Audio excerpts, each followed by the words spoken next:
Para o Vale da Morte, os 600 cavalgam, canhões à direita deles, canhões à esquerda deles, canhões à frente deles. The Trooper!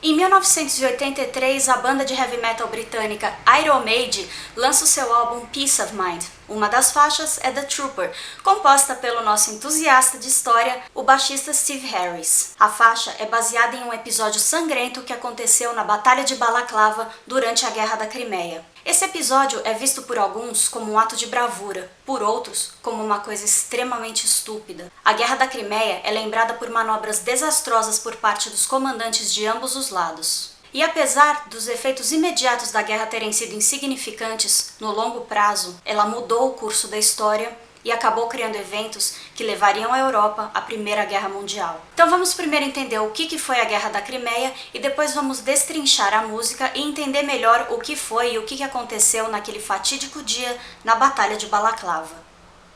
O Império Russo sempre buscou controlar os portos de águas quentes do Mar Negro, uma área que estava sob a influência do então decadente Império Otomano. Decadência essa que o czar Nicolau I estava ávido em aproveitar. As tensões entre os impérios russo e otomano atingiram seu ápice em 1853, quando em uma tentativa de projetar poder no Oriente Médio, a França sob Napoleão III convenceu o sultão Abdulmejid I a reconhecê-la como a protetora das igrejas e dos locais cristãos na Terra Santa, na época parte do Império Otomano, para a insatisfação do Império Russo, que afirmava ser o legítimo protetor de todos os cristãos ortodoxos da região e que conseguiu convencer o sultão a voltar atrás.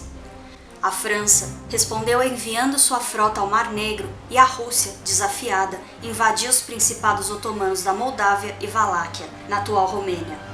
Em resposta, os otomanos, apoiados pela Grã-Bretanha e pela França, declararam guerra. Em 4 de novembro de 1853, os otomanos capturaram a cidade de Oltenitsa. Os russos contra-atacaram, mas o ataque foi suspenso quando alcançaram a fortificação otomana e o resultado da batalha foi inconclusivo, apesar dos otomanos terem saído vitoriosos.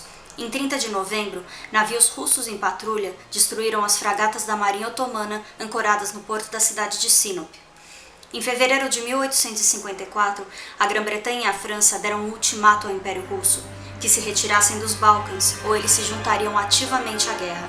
A Rússia se recusou a recuar e o conflito iniciou-se efetivamente em março daquele ano, mas em julho, sem grandes avanços e temendo que a neutra Áustria passasse a apoiar seus oponentes, o czar ordenou que suas forças recuassem.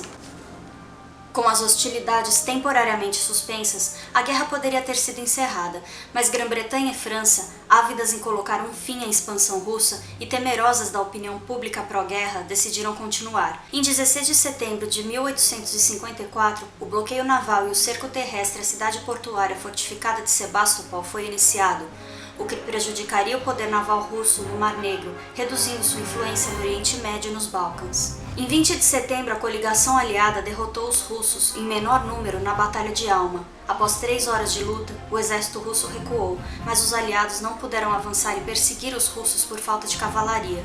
Ao término da batalha, os aliados marcharam a sudeste para a costa, circundando Sebastopol e estabelecendo portos temporários em Balaclava e Kamiesh para receber suprimentos.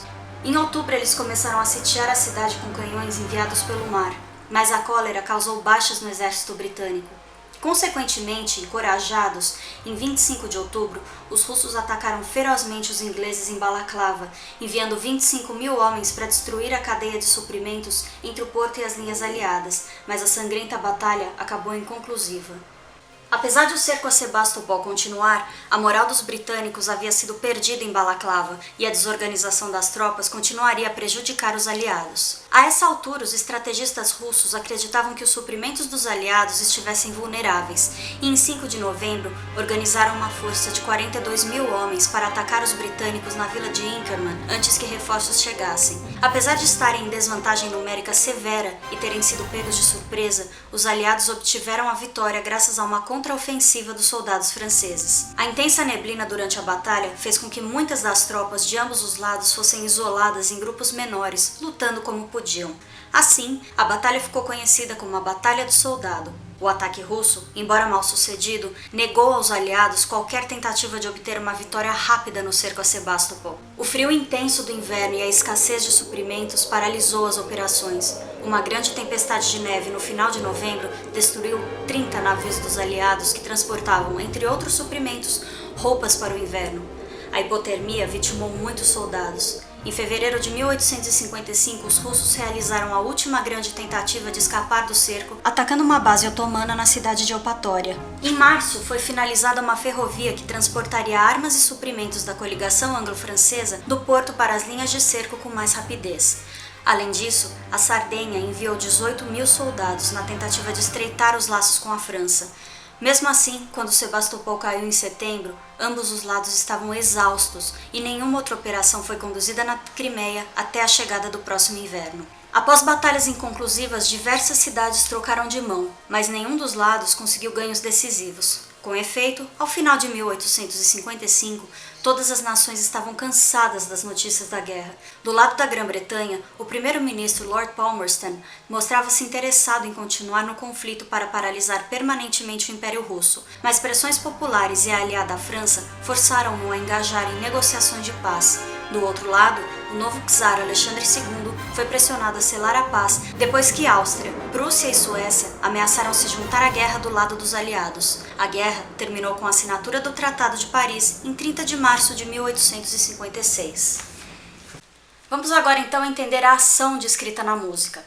A música é narrada em primeira pessoa por um soldado pertencente à Brigada Ligeira Britânica. Ele luta bravamente, vê os seus companheiros sendo mortos e depois enfrenta ele a sua própria morte. Tal qual Leônidas e seus 300 de Esparta na Batalha das Termópilas, alguns enxergam o que aconteceu com a Brigada Ligeira como um ato extremamente heróico e bravo. Outros já veem o episódio como um ato suicida.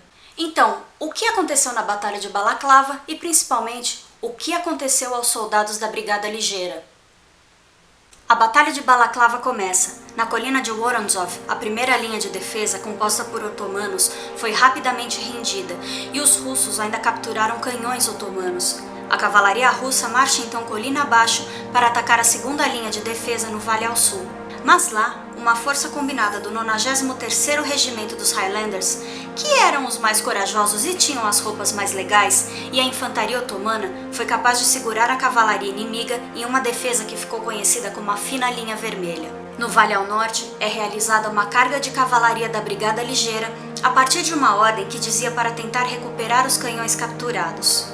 A Brigada Ligeira era uma força britânica leve e rápida, mas vulnerável, já que os soldados não trajavam nenhuma armadura pesada, dada a necessidade de serem ágeis em suas ações. Então, essa era uma tarefa ideal para a brigada, já que sua velocidade garantiria que os russos seriam forçados a abandonar rapidamente os canhões pesados ou serem abatidos em massa enquanto tentavam fugir com eles. Mas a ordem recebida passou por tantas pessoas que virou o telefone sem fio mais fatal da história. Quando a ordem chegou às mãos do comandante da brigada, Lord Cardigan, ela foi pessimamente interpretada. A brigada acabou sendo enviada para um ataque frontal contra uma bateria de artilharia bem preparada e armada até os dentes, que deixou 1/3 da brigada morta, ferida ou capturada, e metade de seus cavalos abatidos. Logo depois, as forças russas recuaram para suas posições defensivas recentemente capturadas e a batalha terminou. Um dos maiores e mais sangrentos conflitos da Europa, a Guerra da Crimeia, deixou 165.000 mortos do lado dos aliados, tanto pelos confrontos quanto por doenças como cólera e também por hipotermia. Do lado russo, foram 130.000 mortos. Mas a guerra também ocasionou coisas boas.